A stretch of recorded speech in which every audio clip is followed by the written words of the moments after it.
రాజశేఖర్ గారు ఈ జీడి గోయాంకా యూనివర్సిటీలో ఫీజు స్ట్రక్చర్ అండ్ అలాగే స్టూడెంట్స్కి స్కాలర్షిప్ అనేది ఆ మేనేజ్మెంట్ ఎలా ఉంటుంది?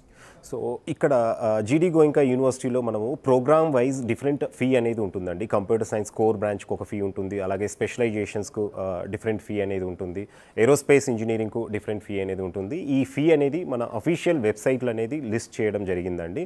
అండ్ దాంతోపాటు సౌత్ ఇండియన్ స్టూడెంట్స్కు డైవర్సిటీ స్కాలర్షిప్ అనేది ఉంటుందండి. వాళ్ళ అకాడమిక్ పర్ఫార్మెన్స్తో పాటు ఈ డైవర్సిటీ స్కాలర్షిప్ కూడా ఉంటుందన్నమాట.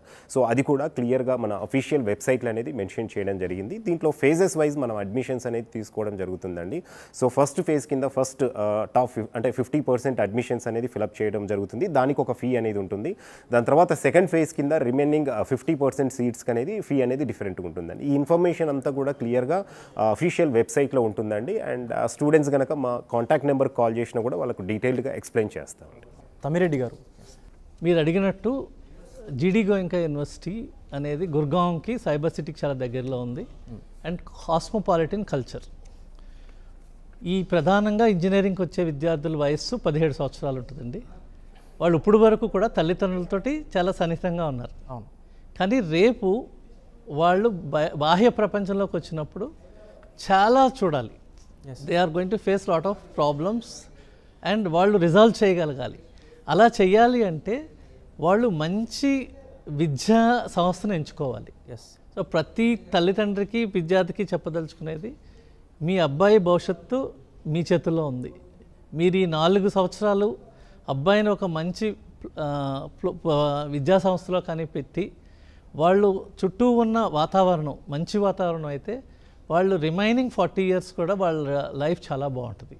సో దానికి జీడీ గోయింకా యూనివర్సిటీ సంస్థ మంచి ఎన్విరాన్మెంట్ క్రియేట్ చేశారండి. ఇన్ఫ్రాస్ట్రక్చర్ కావచ్చు, రాజశేఖర్ గారు చెప్పినట్టు మాకు లావిష్ ఇన్ఫ్రాస్ట్రక్చర్ ఉంది. భోజన సదుపాయం నాకు తెలిసి ఇండియాలో అన్ని రకాల భోజనాలు ఆహార పదార్థాలు దొరుకుతాయి. మూడవది ఫ్యాకల్టీస్. జీడీ గోయింకా యూనివర్సిటీ రిక్వైర్డ్ ఫ్యాకల్టీ ఉన్నారు, అన్ని అక్రిడేషన్స్ మనకున్నాయి. నాలుగవది వసతి సౌకర్యాలు, మంచి వసతి సౌకర్యాలు కల్పించబడ్డాయి.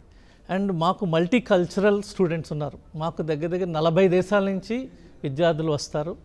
అలాగే మనకి పాన్ ఇండియా నుంచి స్టూడెంట్స్ వస్తారు. కాబట్టి మన తెలుగు విద్యార్థుల్లో ఉన్న ఆ న్యూన్యతా భావం, ఆ భయం అనేది ఒక్కసారి వేరే ప్లేస్కి వస్తే అది పోవడానికి అవకాశం ఉంది.